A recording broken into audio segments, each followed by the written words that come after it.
Welcome to the Introduction to the iPhone. I'm going to be covering basic information about the iPhone. There are several varieties of iPhones to choose from. Currently, Apple is up to iPhone 12.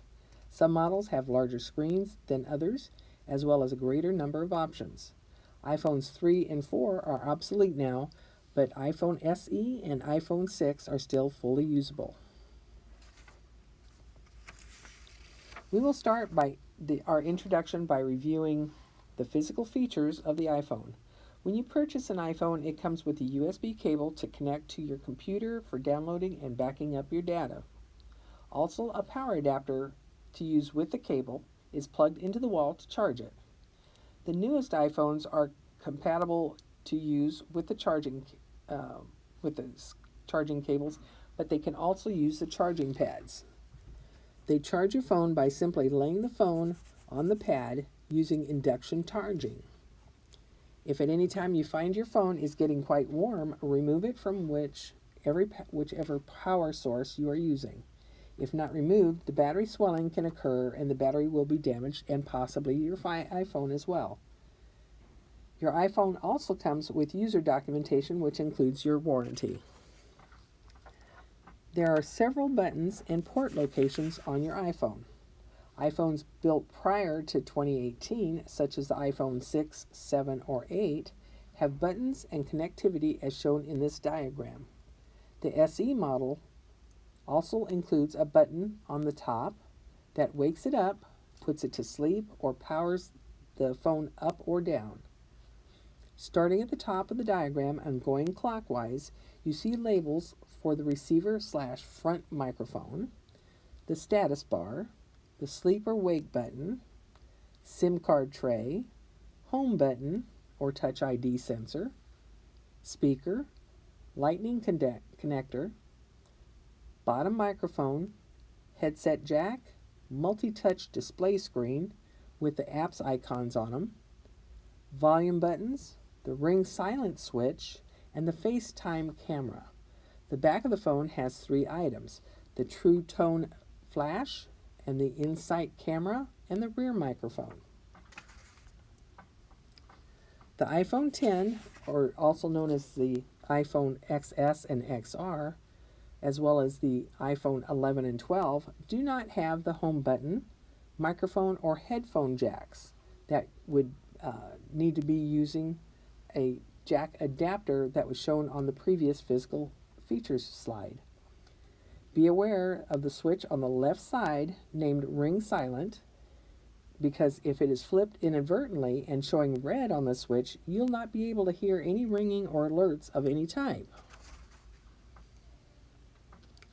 iPhones require the use of your Apple ID and password to download apps from their App Store.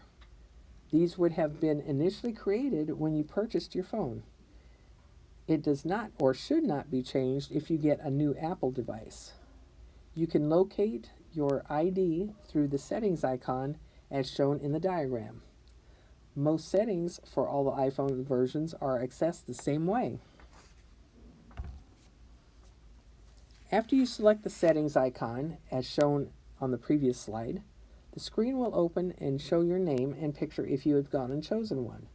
When you click your name, the Apple ID window opens, providing access to the items shown on this slide. Remember, these items are similar, though not exact, to all versions of iPhones. Another important piece of information is data storage. iPhones come with various levels of built-in storage space. The smallest amount that is offered is 64 gigabytes. It is also the lowest costing iPhone. Other levels of storage include 128 gigabytes and 256 gigabytes. These larger amounts of storage are normally purchased because a user listens to a lot of music, watches videos, TV shows, looking at photos and movies. Just remember, the more data storage that you get with your phone, the more expensive the phone will be. Another storage option is iCloud storage. This is internet storage, and you use your Apple ID and password, but it's not necessarily the same password as you've used for your phone. When you first sign up, you get 5 gigabytes of storage free of charge. The next level is 50 gigabytes for 99 cents, then 200 gigabytes for $2.99, and then a whopping 2 terabytes for $9.99. Using the iCloud storage option can be much cheaper than buying a phone with 256 gigabytes of storage, especially if you won't be using all that storage. Some points to remember about iCloud storage is 1. If you have multiple devices, they would all be sharing the same storage space. 2. Sharing storage space means that if you are working on a file on one device, you'll be able to access and modify that same file on your other devices, such as between your Mac, your iPads, and your iPhone. But this is providing you are up to date on all your devices for that app that you are using to create the file. Portable Apple devices run on batteries. Battery life determines how long the device will run before needing to be recharged. Battery lifespan is the time your battery lasts until it needs to be replaced. If you maximize both life and lifespan, you'll get the most out of your Apple devices, no matter what ones you own. Of course, the newer devices have the ability for longer continuous play than the older iPhones because they are more likely to be used for music and videos. Here are some tips for maximizing battery life and lifespan. Update your software when a new version comes in. It provides advanced energy-saving technologies because of it. Avoid temperatures above 95 degrees when you are in the shade. You don't use it in direct sunshine because it's much harder on that phone and the battery. Some iPhone cases that you buy separately to protect the phone itself can generate excessive heat that will affect battery capacity or your lifespan. If it feels hot, remove it from the case. If needing to store the iPhone and not be used for a long period of time, such as 6 months or longer, charge it to around 50%, not less and not more, well, within reason. Otherwise, that could lead to a shorter battery life. That means do not leave it on its charger. If it feels hot while on the charger cable, disconnect it and let it cool down.